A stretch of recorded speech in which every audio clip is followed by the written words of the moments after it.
हमारे उन राजनेताओं को, यहाँ के कर्मठ किसान मजदूरों को, कारीगरों को तथा साइंसदानों को जाता है, जिन्होंने दिन रात एक करके इस देश को विकास की गति प्रदान की।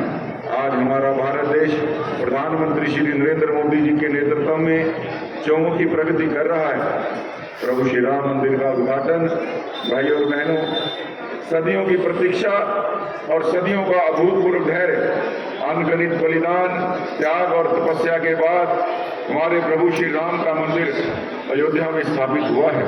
हमारे प्रधानमंत्री श्री नरेंद्र मोदी जी के प्रयासों के फलस्वरूप 22 जनवरी 2024 का सूरज देश में एक अद्भुत आभा लेकर आया है।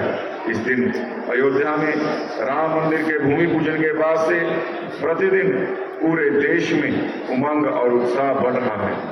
भगवान राम के प्राण प्रतिष्ठा कार्यक्रम से देशवासियों को सदियों के धैर्य की धरोहर के रूप में श्री राम मंदिर मिला है। राम के इस काम में कितने ही लोगों ने त्याग और तपस्या की पराकाष्ठा दिखाई है। हम सब उन अनगिनत राम भक्तों के, उन अनगिनत कार सेवकों के और उन अनगिनत संत महात्माओं के भी ऋणी हैं। देश की प्रगति के सफर में हरियाणा का भी महत्वपूर्ण योगदान है।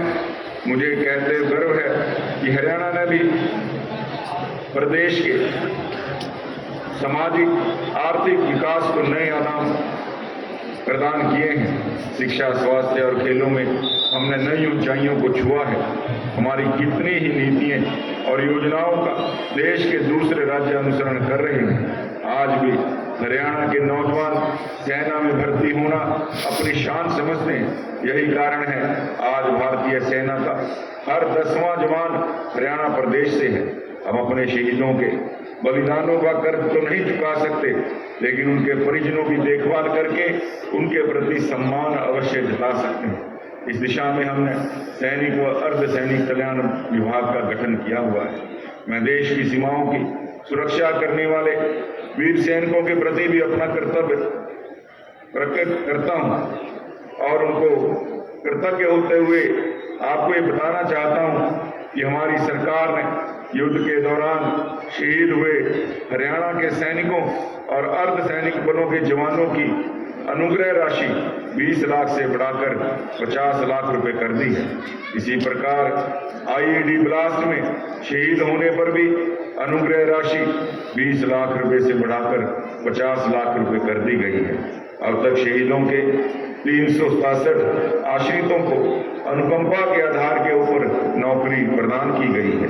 भाइयों बहनों, सुशासन से सेवा के संकल्प के साथ जन सेवा का दायित्व संभालने वाली वर्तमान सरकार ने प्रधानमंत्री श्री नरेंद्र मोदी जी के सबका साथ सबका विकास और हरियाणवी एक के मूल मंत्र पर चलते हुए समस्त हरियाणा और प्रत्येक हरियाणवी की तरक्की और उत्थान के लिए निरंतर कार्य किया है।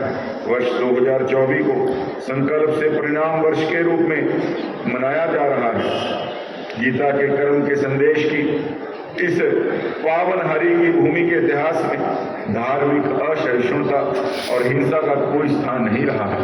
इसी के अनुरूप हमारे प्रदेश में प्रेम, प्यार और भाईचारे की प्यार बहाने के लिए निरंतर काम कर रहे हैं। साथियों, हमारा प्रदेश हरियाणा सद्भाव, सौहार्द, समान विकास, समरसता के साथ साथ उन बदलावों का भी साक्षी रहा है जिनसे हर आदमी का जीवन सरल, सुगम और सुरक्षित हुआ है।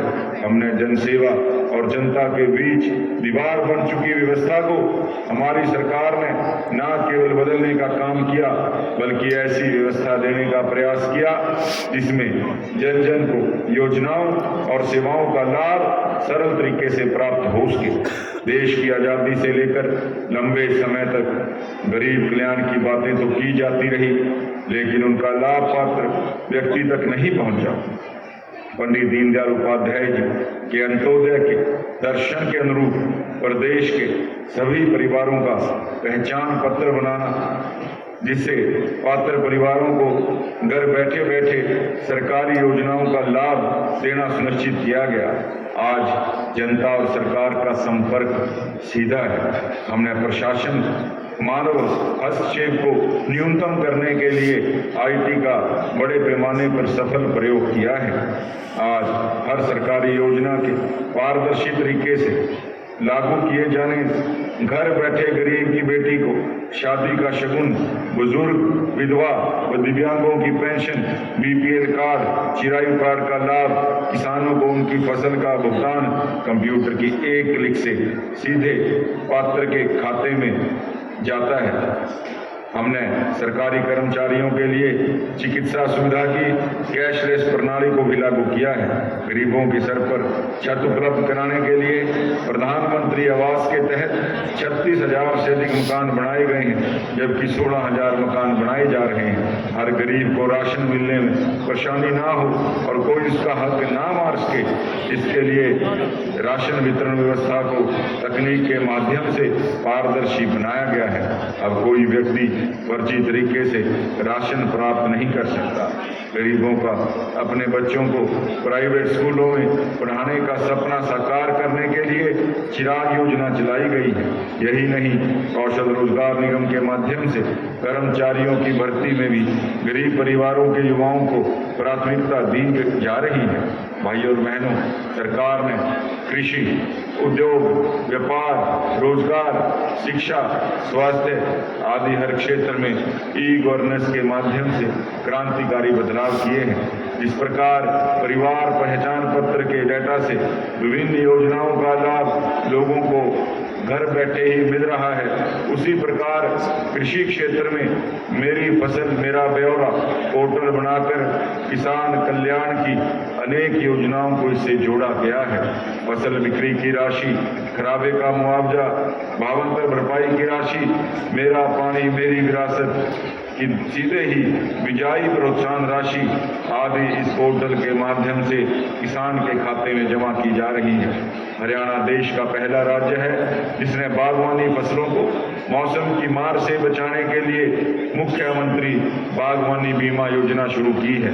पशुपालन ग्रामीणों की आय का एक प्रमुख साधन है। पशुपालन को प्रोत्साहित करने के लिए सरकार ने किसान क्रेडिट कार्ड की तर्ज पर पशुधन किसान क्रेडिट कार्ड योजना शुरू की।